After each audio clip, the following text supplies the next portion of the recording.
So if we're going to talk real time, right? Real time market conditions, the limiting belief, and I don't know if it's whether it's a limiting belief, whether it's denial. I don't know what to categorize it at. But what I'm hearing, which concerns me most of all this time, is I'm hearing a lot of people selling themselves that the market's going to be different than what it's actually going to be.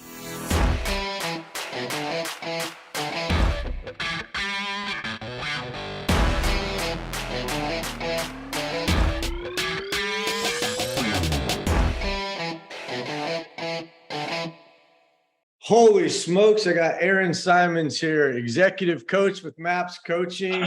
Also been in real estate for a really long time. Super excited to have you here, Aaron. How you doing this wonderful day, buddy? I'm doing good. Craig, how you doing? I'm doing great, man. Thanks for asking. Well, excited to be here. What's that? I'm excited to be here. Yeah, I'm excited to talk with you, man. It's go time, baby. Let's just get after it. All right. Give us a little bit of insight. So you coach coaches. You're an executive coach with MAPS Coach, right? That's right. MAPS Coaching. You coach some of the top industry leaders out there. Right. That's right. You've been in real estate for quite some time. 2004.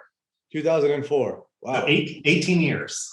You and I both got into the game in the same year. I'm third generation, both sides of my family, but as far as like getting into the industry, it sounds like we came in at the exact same time. That's awesome. It's a good time. Yeah, we might have a lot to discuss today. I think so. And then you also lead the 30-60-90 program for MAPS Coaching as well. For listing agents. For listing agents. Just give us a little insight. Like what does that mean, 30-60-90?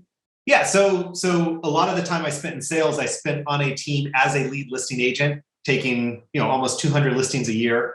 And so having been on over 1,200 listing appointments, what we do in the listing 30-60-90 is I spend, in essence, 3 months every day, Monday to Friday, with the same core group of agents, training them on how to find listings, how to take listings, how to manage listings, such that after 90 days, they're listing ninjas.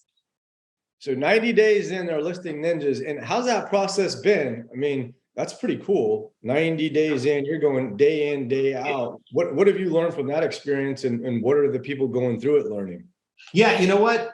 Being able to be with someone every day for 90 days is really quite special, because what happens is oftentimes when they come in, what I've learned from running the program is we start on the lead generation side. Because if we don't have the at-bats to go out on listing appointments, then what good is knowing the listing presentation? And so what's interesting is, and this is probably common for a lot of agents, they typically come in under lead generating, right? Under prospecting, not talking to enough people each day. So the first thing we do, and on average, most of them come in making only about 5, 6, 7 contacts a day, because we track this every day. They got to report their numbers. By the end of the program, they're oftentimes averaging close to 20 contacts a day, which is enough now to get them at enough at-bats to really start changing their business. Does that make sense? It does make sense. It seems so. What's interesting about that, Aaron, is, I mean, both of us have had the opportunity to coach some of the top teams in the country, right? Like, it's super awesome. But shouldn't each team be doing something similar to this? Everybody should be doing something similar to this. But as well as I do, especially with agents as they get busy, as teams grow, there's always something, right? There's always something that's not getting enough attention. And especially with Rainmakers on a team, very few of them have the time to actually slow down and spend the amount of time needed on any, and not just on listing agents, but on any part of the business. I mean, they're moving fast, right? We see it. It's partly why they have great coaches like us to slow them down. What we're doing is we're just taking this off of their shoulders and we're doing the training for them, because we know they're not going to, they run fast, right? They don't want to slow down. They're not going to spend every day with a listing agent teaching them the nuances of a presentation, right? The nuances of the objections that come up, the daily accountability. They just don't have the time, right? Nor do they want to. It frustrates them. So we've taken all that pain off of them. And we've, in essence, created the program as a result of just us witnessing that over and over and over again in these teams. Right. So you're just providing the solution based on everything that you've learned over years to say, look, this is what they should be doing. That's right. they've chosen not to do it. So I'm going to provide a solution for them. And this is what it looks like. That's exactly right. And if they were, though, like legitimately, if each of these organizations were following through, were investing in their new hires, right? Like they were dedicating that time, what do you think that the outcome would be? Significant. It would be significant, right? It would, in essence, make any other challenges they have insignificant, because they would be lead generating at a rate that, business would not be a problem. Deals would not be a problem, right? Maybe they'd have problems now on the operations side because they've been bringing in so much business, right, on the sales side. However, it would be transforming in terms of numbers. Absolutely. Deal numbers. Yeah. I think that's the key here. It's interesting that if you're going to invest in a hire, shouldn't you have the training program already created before you make that investment to set them up for success? Yeah, and the thing about that also is what it does, it reduces turnover. We know that one of the biggest complaints that agents have if they're joining an organization is they didn't get the proper training. They didn't get the proper handholding they needed to get up and running. So they get frustrated and they leave. So number one, it reduces the turnover. And then number two, when teams have this dialed in at a high level and other agents looking for opportunities see that team has it dialed in at a high level, it also makes recruiting that much easier. So now you've reduced turnover, you made recruiting a lot easier because you're now attracting more agents who see what you're doing and want to be part of it. Nothing bad comes of it. Let's just say that. nothing bad is going to happen, right? By having all of this dialed in. Right. So, okay. So obviously what we're hearing from you is that training is a challenge for some of these organizations. Training and accountability. Training and accountability. Because maybe one of them has training dialed in. They think they're doing that at a high level. Well, without the accountability piece, one on its own isn't enough. You need both. Absolutely. And in the years that you focused on either holding people accountable and or training, I mean, I know this is probably an educated guess, but the difference between somebody that is committed, is driven, coming into the industry in their first year, that would follow a system similar to what you've built, how many houses do you think that somebody like that would close? Like from day one through their first year, outcome would be if you followed this type of a training regimen? Oh, minimum 24 to 36 transactions. At a minimum. And it's so another interesting piece of all of this is we talk to enough of these rainmakers, and a lot of them, when you ask what their standard is, it's probably more of a suggestion, not a standard, right? So if they actually wanted to get their new agent hires or their new recruits into the minimum standard production, maybe the one key is actually training, right? It's like interesting. You want them to have a standard. It's really a suggestion. You're not following through with that. Are you giving the necessary tools, the necessary accountability, the necessary time to set them up for success? That's one of the things that I see that we could probably talk on for hours. Yeah, and you know what it is also? A lot of it is the soft skills. Because I remember in 2004, I was at least lucky when I got into business. I was lucky enough to have had someone recommend a training program to go into out of the gate, where I at least had a baseline of what to do. I knew that I had to lead generate. I had all the scripts in front of me. I could practice all day long. But what I didn't really have, and so I had the hard skills, meaning I had the scripts, right? I had the regiment, but what I missed was a lot of the nuance. Because I would go and I would lead generate, right? I would set a bunch of appointments. And here's the ironic thing about where I am today. I couldn't take a listing to save my life. And when I first got in the business, I could go and lead generate, and I could set appointments every single day, mostly with expired listings, right? I would go on them and I could barely take one. I had the scripts though. So time out. So when you first started, you didn't have an issue really of creating the appointment. You didn't have a problem with that? I had no fear going out and lead generating. Okay. And that's what we're going to be specific on. So your definition of lead generating is you're going to pick up the phone, either call people that you know or call people that you don't know, or a combination of both. Which one was it? For me, primarily, it was people I didn't know. Got it. Okay. That was my comfort level. So you're calling people that you didn't know and you're booking appointments pretty much like right out of the gate, 2004, you're booking appointments, or it took every single week I was booking appointments. Every single week you're booking an appointment. And then your challenge though is when you went on these appointments, what happened? Oh, I followed the script and it was thanks, but no thanks. So you're saying what needed to be said, but like those soft skills of listening at a deeper level, connecting with the people, developing a relationship, getting an understanding of what matters most, what it's going to take to move people forward, things of that nature. That's what you were missing? There's a lot of nuance that I was missing that also comes with experience, or that comes with watching someone who's had a lot of experience. So hands down. So what'd you do? I went and found someone that had a lot of experience and I joined that organization. And that was, that's where I then started to learn the soft skills and the nuance of being a great listener, hearing the things that weren't being said, understanding because when you go on enough listings, you see the same patterns over and over again, and understanding. And it's almost like being able to watch a movie that you've seen before and you know what's going to happen. When you go on enough appointments, you see that and you know exactly, where this is going and what to do to make sure it's a successful outcome. So I learned a lot of the nuance that way. And that's what I bring to the program is, and by the way, we have new agents and we also have very experienced agents that come through the program that just want to do better.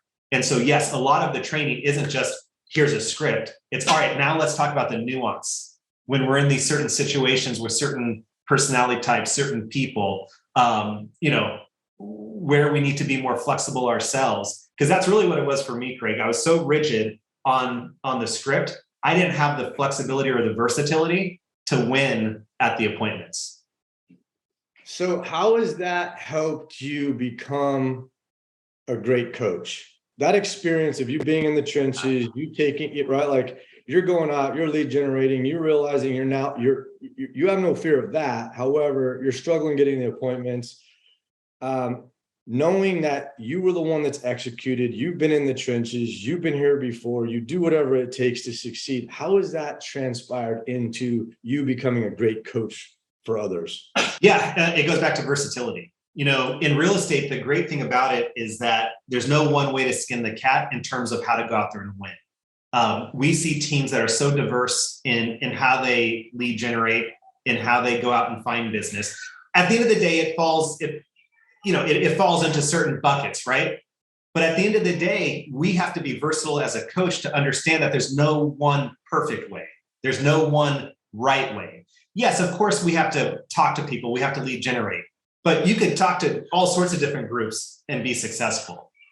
There's no one way for that Rainmaker to run their team. Yes, of course, there's models, but there's going to be flexibility in those models. So as a coach, we have to be versatile to know when it's okay to bend that model and when there are things that just we know aren't going to work because we've seen it fail 1,000 times.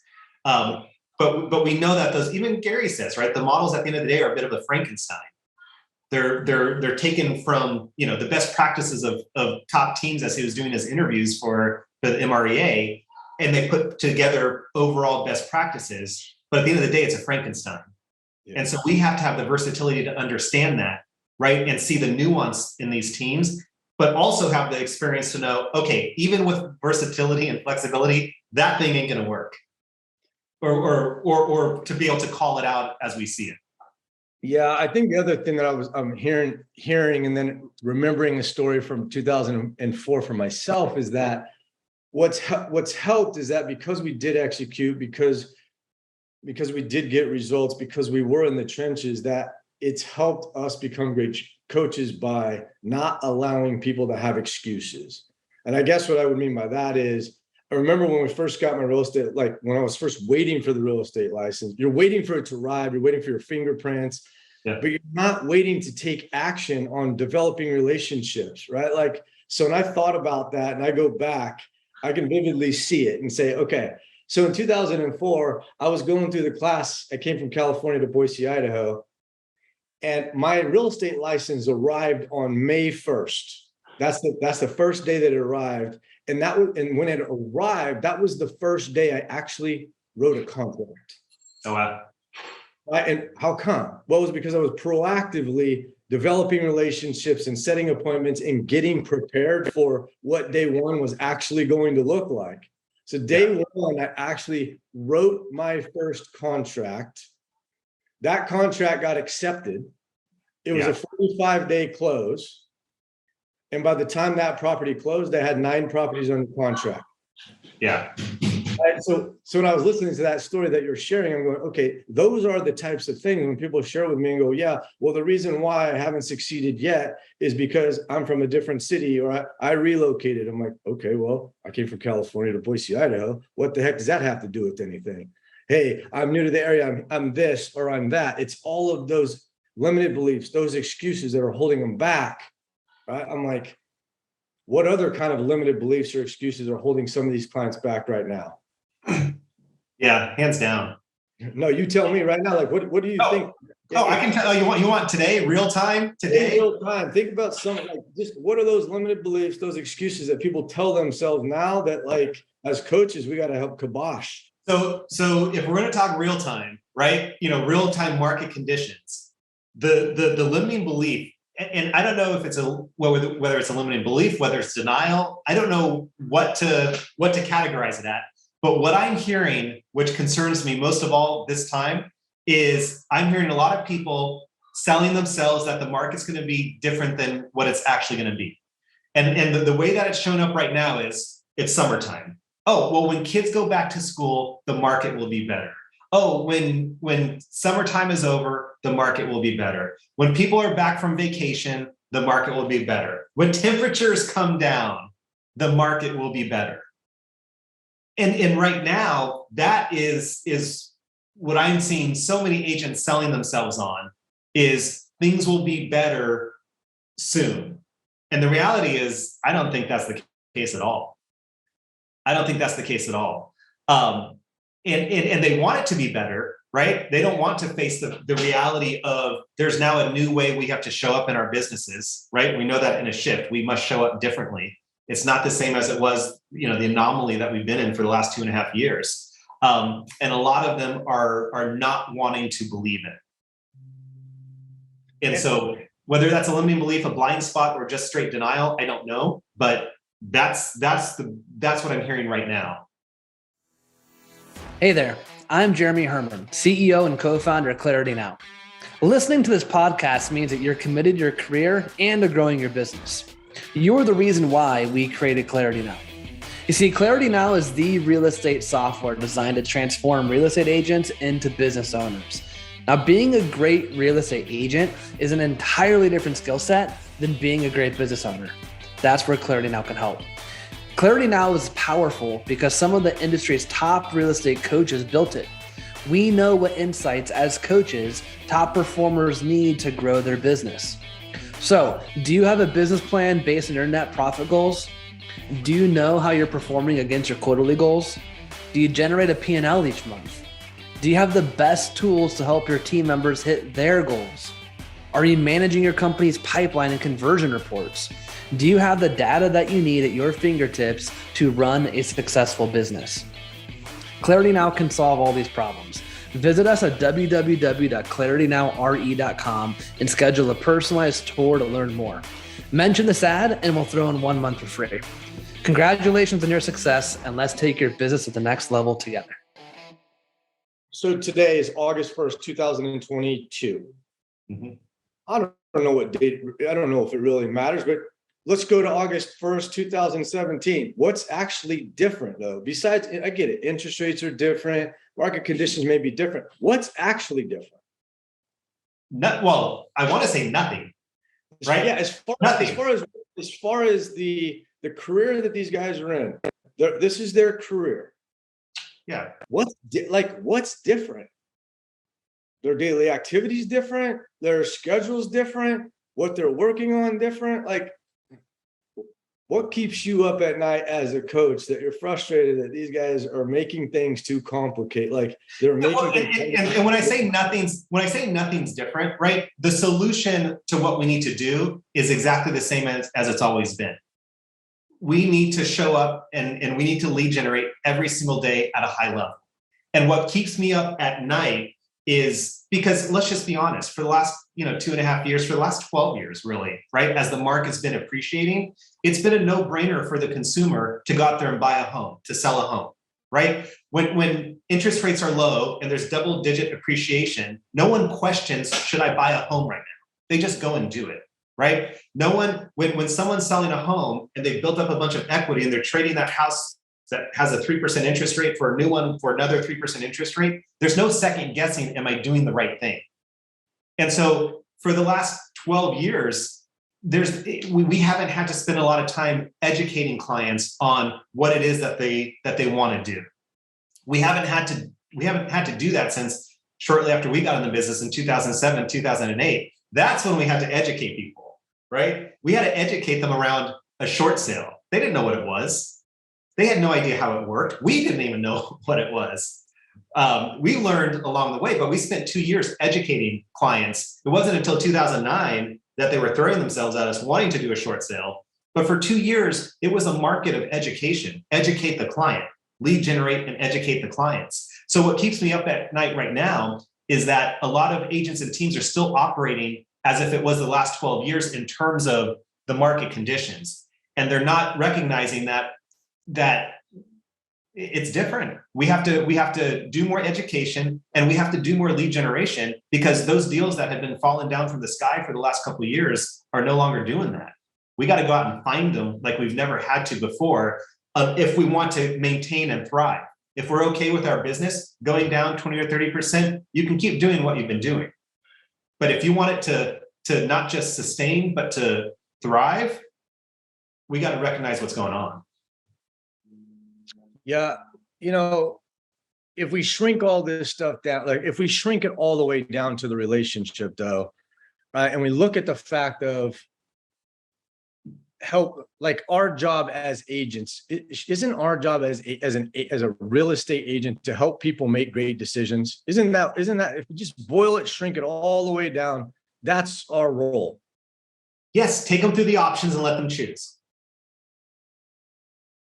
And that's what's not happening. And we know that's not happening because when you look at the number of deals falling apart and when you look at the number of listings that come on and withdraw after 3 weeks, that's a very, very clear indication that agents are not walking them through the options. They're being order takers and letting deals fall apart, letting listings withdraw instead of really sitting down the client and saying, let's go through all your options. Is this the best option? Yeah, that's what I see as well, right? It's like, in a nutshell, what is it like? We're helping them make a decision, but ultimately it is, we're here to help them make their next move. Mm-hmm. But what's the significance of that move? And it's not just right, like that's like the goal, like that's what they're looking to accomplish. What's the like? This is what you're looking to do. What's driving that decision? Okay, what's driving it? What is the significance of that decision? And who else is that decision going to impact? Right? Like it's really those things, right? And connecting with them like family, occupation, recreation, and dreams is what helps make that connection. Yeah. I don't know that has changed over the last, 18 years that we've been in the business. It seems like that's all new today. It's like, well, it hasn't changed, but again, in the last 12 years of the market where it's really been a no-brainer for people to buy a home or to sell a home or to trade a home, they haven't had to, we as agents haven't had to take people through these questions. It's the good old-fashioned going 3 deep is what you're describing. Tell me more about that. Why is that important? Ultimately, what will that do for you? Who else will it impact, right? And we haven't, because it's been so easy and financially, it's been such a no-brainer for people to transact. We haven't had to go to that second or that third question in terms of having people understand, yes, you still should move forward and buy a home, or yes, it still makes sense to upgrade even though you're going to give up a 3% interest rate for 6%. We just haven't had to do it. So nothing's changed. We just haven't had to do it. So we're out of practice on having to have these conversations. And for me, it's actually, these conversations are exciting. This is where our value as agents actually goes up. This is where we now have the upper hand on Open Door, on OfferPad, on some of these other companies where they can thrive in the previous environment where there's not a lot of thought around transacting. Now, in these changing market conditions where people have to not only have a lot of thought, but they need someone to have that thought with and to walk them through their thought and their options, we just gained the upper hand back. This is awesome. Yeah, I think the opportunity is so large, right? It's so big right in front of us. But the only way that you can see that opportunity is if you're absolutely committed to make the decision to be a pro, right? And that's what that's the thing that probably keeps me up at night. It's like, if this is going to be your career, why not just be the best at it? Right? Like if this is what you're going to do, why not work on these things? Work on the connection, work on your ability to ask better questions, work on your ability to listen at a deeper level. Right? The simplicity of it is that it's like, yes, we can say hard decisions, easy life, and things of that nature. But man, when you can dig into the soul of the impact of the decisions that these guys are making, and when it does get hard, help take them back and remind them of why they were doing it in the first place. Like that's where the magic happens, right? Yeah. Almost anything worth having in life is going to get hard at some point, and the pros understand that, and that's why they're digging into what it's going to be like when it does get hard up front to help get these people through the finish line. And I always talk about listings, and I always say that in a shifting market, at some point the sellers aren't going to like you, right? We know that it's in a shifting market. As much as you want to be liked always by your client, just know that at some point during this transaction, they are not going to like you. But a magical thing happens at the end, at the closing table. They have amnesia, and all of a sudden, the minute that closes, money hits their bank. They love you like they've never loved you before. And I think what that is it's not so much that there's an amnesia there, it's that it's the realization that they just ultimately got what they wanted. And they're so appreciative that you through the hard times of that listing, got them there. You didn't give up on them. And right now, too many agents are giving up on them. Evidenced by the number of deals falling apart, the number of deal listings withdrawing. Agents are just giving up on them. Instead of sticking in and having the hard conversations, like you just said, and truly going the distance with them. Yeah, going the distance with them. And then the other one of the, that's one thing I see. And then we also look at like ready, willing, and able, right? Like those are the three aspects of helping somebody move forward. Are they ready to do it? Are they willing to do it? And are they able to do it? I think one of the things that I see from a lot of the agents out there is that they're afraid to let go of some of these people that actually don't meet one of those pieces of criteria, right? Like maybe they were ready to go and they were willing to go, or they were ready and they were willing, and now they're no longer able, or one of the other pieces doesn't come in. And now the agents are still spending time attempting to like fill in the gap for one of those. And without all three of them hitting, it's going to go nowhere. Yeah, I mean, another way to say it is people are either motivated or they're not, right? We can create urgency, we can't create motivation. Yes. However, right, it's our job to really dig and not let them, fool us into the fact that they are truly motivated. Because that's really where the nuance comes in. It's like, wait a minute, are they just trying to, protect themselves from getting hurt or having to go through something tough? Or are they truly not motivated? So our job on the agent side is really to uncover that through the questions of going deeper. That's what it does. That's probably, if I had to go back and say, what's one of the most painful things or lessons that I have learned, right, going through this industry, this process, having wisdom, knowledge now that we're in it for a while, is that yes, we can't motivate. You said it perfectly. We cannot motivate anyone. We can help create urgency based on what's right for them and everything that we've learned based on how it's going to impact them. But as far as motivating a human, no, we're not going to. And what's interesting is the minute we actually tap into that motivation by asking those questions, whatever the rhythm is, and going deeper and deeper and deeper, right?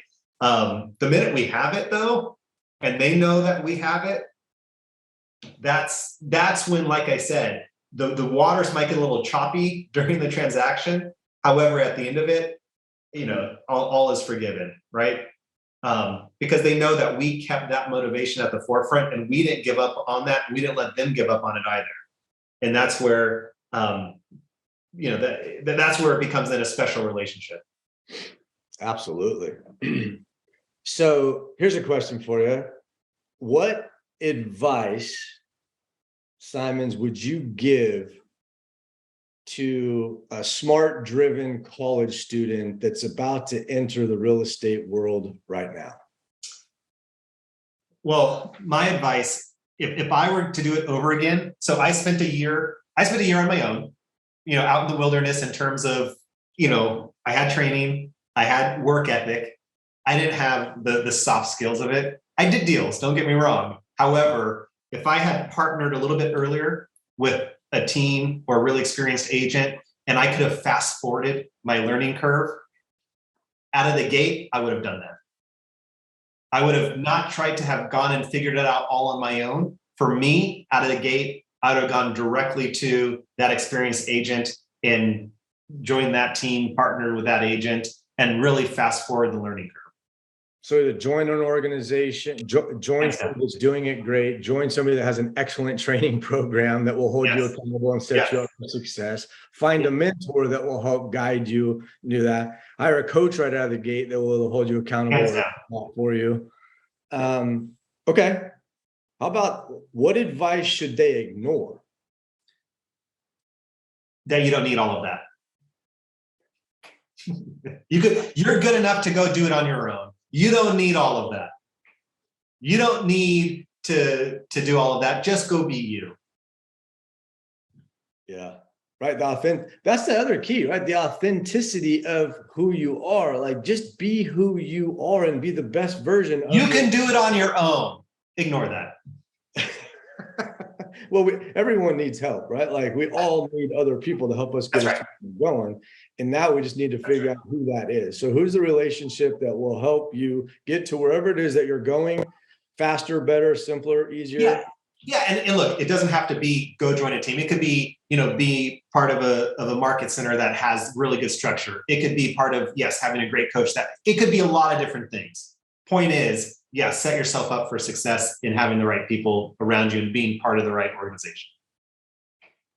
What do you think agents need to get better at saying no to?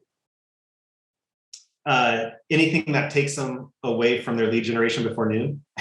How's that? Meaning their current clients? No.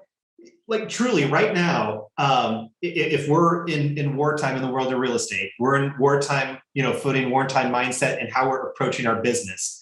In Shift, they talk about, we go to our bunker, right? We create our bunker, we go to it every day, which means we're saying no to anything that is not looking for tomorrow's business, right? Because that's what Gary says. Looking for tomorrow's business always takes precedent over taking care of today's business. And yet too many agents have that flip-flopped. So in the morning, they're putting out fires, they're at home inspections, they're negotiating contracts, when in reality, what they should be doing is just lead generating. So if you're asking what they should say no to, anything that's not lead generating before noon. So simple version would be create in the morning and service in the afternoon. Hands down. And what's it like? You and I both see this. What do you think prevents them from being great at that? Number one, we have to acknowledge that it's not always it's not the funnest thing that we can go do every single day, right? There is a level of repetitious boredom, regardless of who you're talking to, whether you're talking to the phone book or your past clients. At some point, there's going to be repetitious boredom that kicks in. That is where people start to have that creative avoidance. So we, number one, have to acknowledge that we have to be okay right? Showing up and being okay with that boredom at times. And then number two, we have to make sure we're also putting ourselves in an environment which is going to support us in that. It's always funny. Rainmakers have it the easiest in terms of being able to create that environment, but they choose not to. Right? The minute that their staff understands that, look, you're there to make sure that that Rainmaker does nothing but make calls, lead generating every single morning, their staff is there to protect them. Yet the Rainmaker treats it opposite, and they want to go interact with their staff, before noon and have that creative avoidance. So number one is just acknowledging the boredom. Number two, it's making sure that we have the support system around us such that we do it. Absolutely.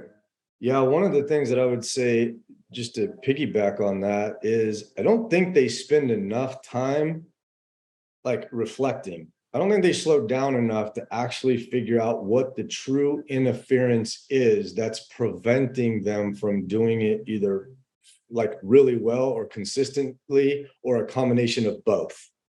And what I mean by that is, we can call it, time blocking, because that's what it is. There's a difference between blocking your time and then following a schedule, right? Like, okay, how many agents do you know that actually have something in their schedule, but they don't actually follow it? Yeah. So then it's like, okay, so it's there. What is the actual interference though?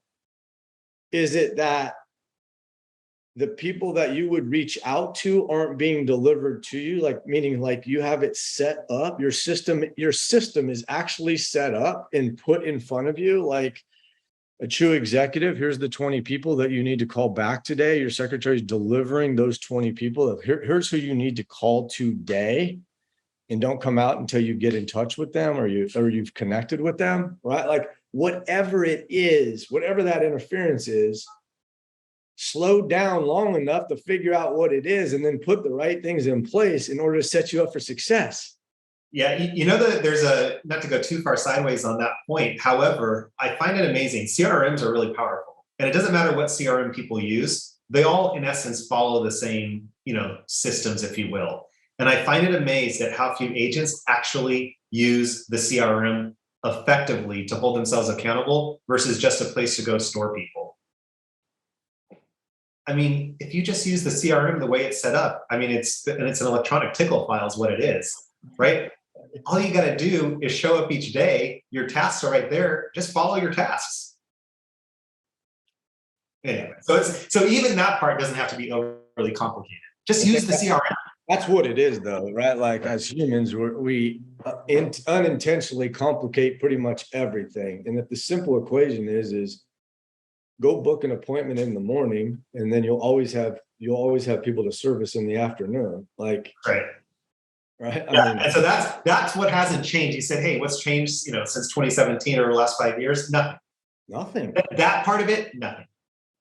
It may take a little bit longer to find that appointment. It may take a few more conversations, right? It may take, who else do you know? Who else can I get in touch with? It may take a repositioning of focus to say, maybe I should actually start finding deals because everything else is easier after we find a deal. It's easy to find a buyer when you have a deal. That's right. Right. Anything else that you see that's happening out in the trenches right now? No, just I think you said don't overcomplicate it. And everyone wants to try and overcomplicate it. The reality is it's very simple right now. It's one of those things where it hasn't been this simple for a really long time. So what do you think is causing that? Causing it to be simple right now? Or just it's always been that simple, but what is the true cause that people cannot see like that? It's just that. They're still hung over from the last 2.5 years. When we look back, I think, as we get further away from these last 2.5 years, I think it's going to be really an interesting anomaly that we went through in terms of how the market was behaving, in terms of what we needed to do to make deals happen, to get deals together. I still think we're I don't know, have a little PTSD on all of what the last 2.5 years looked like. Because when you look back on it, it was absolutely crazy. And even though it wasn't that long ago, it was only 3 to 6 months ago.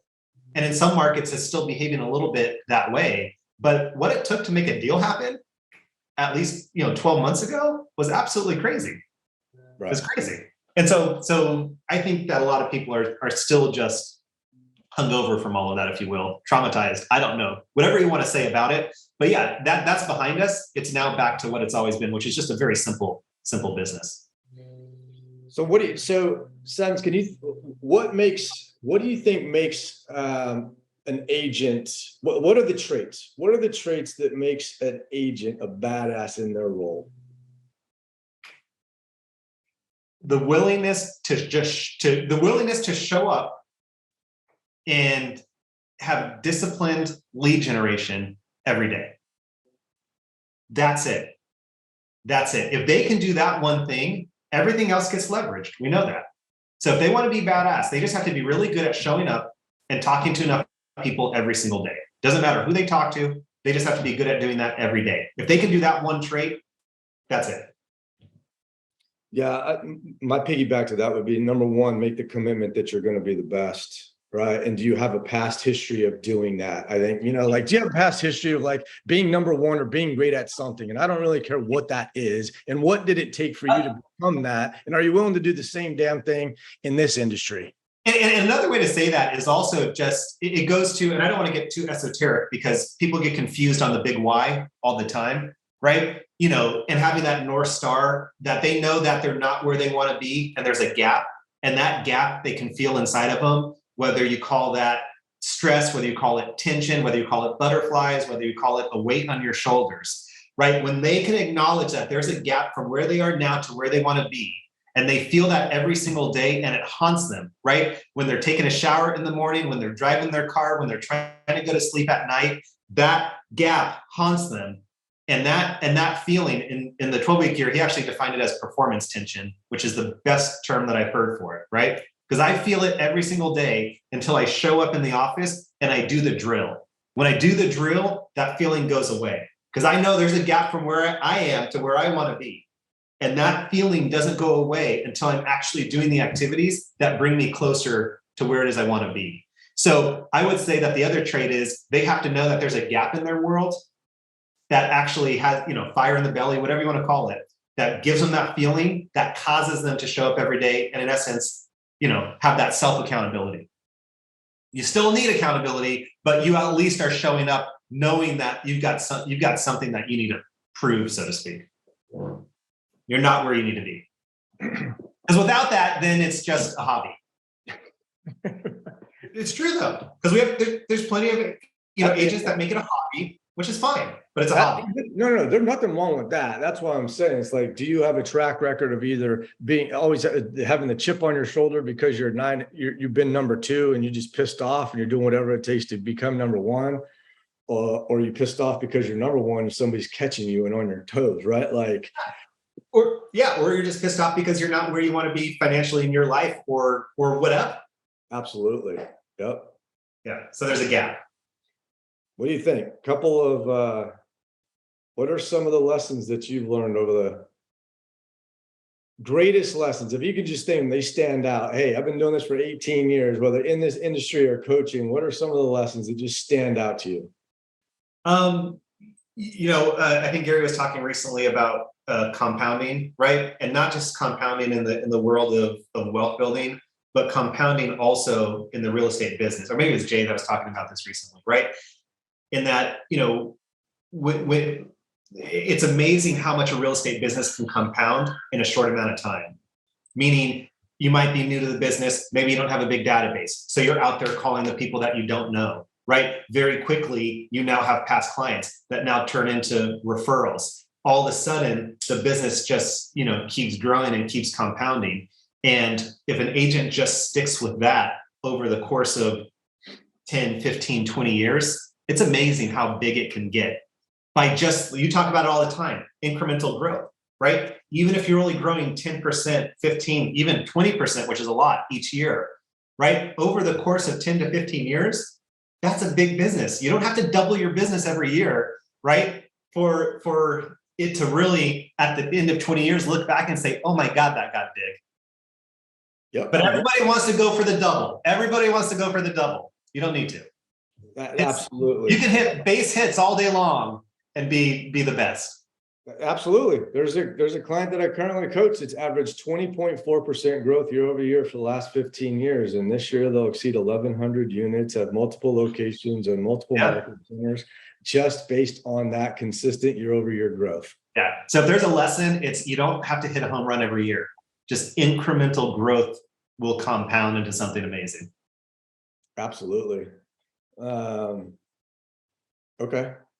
What about the greatest opportunity that you see in this industry potentially over the next 12, 18 months? I think one of the biggest, I think there's a lot of leadership opportunities. I think the benefit of us being in real estate today are all the people that have come before us and now have built some really big businesses. And I think that, what's interesting, one of the passions of mine is always college recruiting. And what's interesting is at the residential real estate level, there's zero college recruiting. There's zero residential real estates going out to colleges and recruiting at a high level like Fortune 500 companies do. There's commercial real estate companies that go out there and do that. There's no residential companies. And I think we're now getting to a point where some of these businesses are getting so big and exciting that there's a huge amount of leadership opportunity that are coming up within these real estate teams that to me is I don't think we've ever seen this before. To the point where obviously you see a lot of them hiring outside of real estate because the opportunities are getting so big. Right. And interesting though, these guys are coming out of college, right? They now have developed relationships. They have the skills. They're motivated, especially the ones coming out. They're ready to go. They've been in mentorship programs. And how come they don't you're right. Being real estate is an amazing opportunity. Why not go get more of them? They could go work at Marcus and Millichap and in 5 years barely still be off from the bottom, right? They come and they work for XYZ real estate team. They could be the CEO in 5 years. So just in a very powerful way.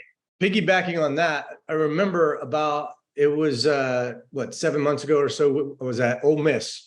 And we were at Ole Miss and we went for a football game. And there was two of my buddies that are affiliated with really large businesses. And it didn't matter where we were at. Okay. We could be having lunch. We could be having dinner. And every time, what were they asking? They were every waiter, every waitress. They were recruiting everywhere they went. They asked them, hey, what grade are you in? What are you studying? Are you in any mentorship programs? Are you willing to relocate when you come out of there? What do you plan on doing next? Constantly, when we went to the tailgates, they were asking, who's the sorority president? Who's the fraternity president? Can I talk to them? Asking the same questions. I'm over and over and over again, looking for talent. Yeah. Right. It's right there. You just got to, you got to make it. You got to be intentional and you actually got to do it.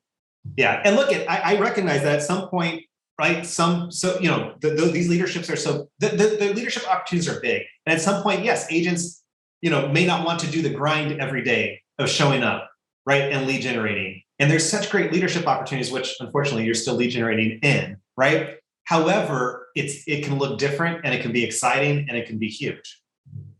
So I think that's one of the biggest opportunities right now in the industry. Absolutely. All right, man. So this has been fun. Any TV show or movie series that you're currently watching? TV shows, Netflix series, Amazon series, something like that. Netflix. I'm watching the last season of Peaky Blinders. Yeah. What are you getting out of that, Simons? What am I getting out of that? Entertainment. There you go. Pure entertainment. So there you go. Not very exciting. You got a business book or two that's made the biggest impact on your career? Last two business books. The one I'm reading right now is Tom Wheelwright, his new book. Right, he wrote Tax-Free Wealth. I don't even know the name of the new book, but I'm reading it. It's awesome. The book before that was The Lifestyle Investor by Justin Donald. That was also a great one as well. So, look, you can just go back to the MRA if you want the one that's made the biggest impact. But if you want the two most recent that I've read or currently reading, it's those two. And is there a specific business person or CEO that you study the most? No, I don't know that there's one CEO that I spend a lot of time studying. So that answer, no, I don't have an answer for that one. You have a couple that you study? No, I'm looking at my bookshelf right now. Gary Keller, obviously we're studying him. Yeah, and that's the thing. It's like, I don't know that I need to go outside of Gary or any of the leadership roles right there. I really don't. Not for what we're doing. So if you could go back, Simon, to when you were 20 years old, what advice would you give yourself? Back when I was 20 years old, if I was giving myself advice, I would have spent more time making more connections, building more database. If I just like what you just said, right? If I could go back in time and I was still I was a sophomore or junior in college at that age, if I would have been more dedicated to building a database and being conscious about it, that would have been amazing. That would have been amazing. About if you could pick any other profession outside of real estate, what would it be? Pro golfer. Absolutely. I knew you were going to say or that. a golf pro. Or just if I'm not going to reach for the stars as a pro golfer, I'd be happy just being a golf pro, showing up every day, coaching people and playing golf. I love it. Look, I mean, does it get any better being out on a golf course every day? No, Obviously for you, no. not for me. I could say in the heat of Austin, Texas, over the last month and a half, yes, there's all kinds of other things that I'd prefer you doing. That's what simulators are for. Well, this has been fun, man. I appreciate your time. No, my pleasure. Thanks for hanging out. I think we should do this more often.